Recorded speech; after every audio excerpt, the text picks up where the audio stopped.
AITA for calling my girlfriend childish and telling her to leave after she intentionally destroyed a gift that I got for my little sister. My girlfriend Megan, fake name, and I've been dating for about 2 years. We've been living together for about 7 months now after she asked if we could move in together. She'd had a falling out with her parents, and it felt like the natural next step in our relationship. I agreed, thinking it would be good for both of us.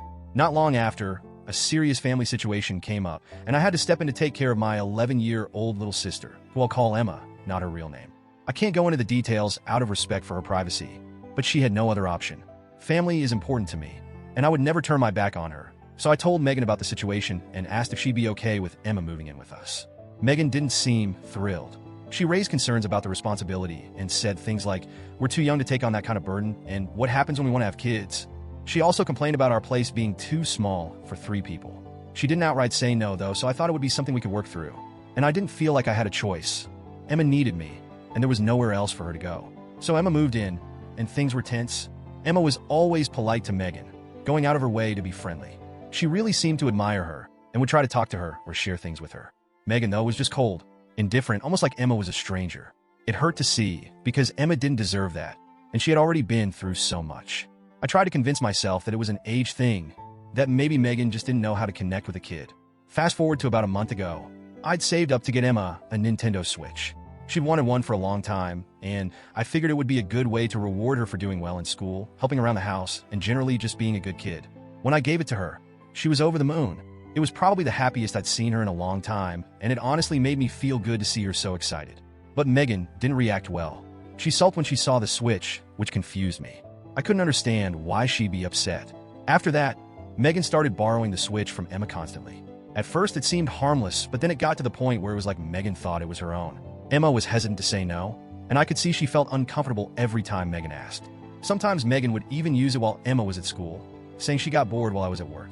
It was strange and a little unsettling.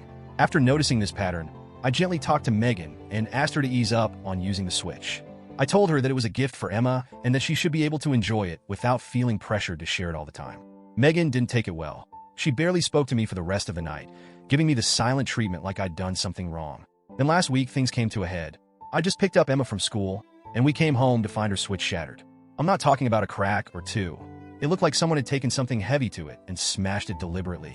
Emma was heartbroken. She tried to hold it in, but she was clearly devastated. I was furious and demanded to know what had happened. Megan told me she'd accidentally dropped it, but the damage was clearly too severe for an accident. I called her out on it, pointing out all the little things.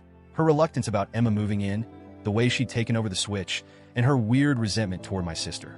That's when she snapped and told me everything was fine until she came to live here.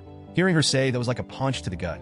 My little sister, an 11-year-old kid who had already been through so much, was the reason for all this? I could feel the anger and disappointment boiling over. And before I knew it, I said what I'd been holding in. "You're being so childish. If you have such a problem with her, maybe you should leave." She looked at me with shock, then anger, but she didn't argue. She just packed her things and left, slamming the door on her way out. The silence after she left felt heavy, but I knew I couldn't let this go. Emma had just lost something she loved, and now I was questioning the person I thought I could trust. After she left, I got a text from Megan's best friend, who told me I was an AH for kicking Megan out, especially knowing about her rocky relationship with her parents. I get it. She has a complicated relationship with them, but this wasn't about that. It was about her lack of respect for my sister and her clear resentment. Now I'm sitting here replaying everything over and over in my head. Part of me wonders if I was too harsh, if maybe I should have found another way to handle it. But another part of me feels like Megan crossed a line, and I had to stand up for my sister. I'm torn between my loyalty to Emma and my past with Megan, and I'm not sure if what I did was right. So, Reddit, AITA for standing up for my sister and asking Megan to leave? Or was I too quick to throw away my relationship over this?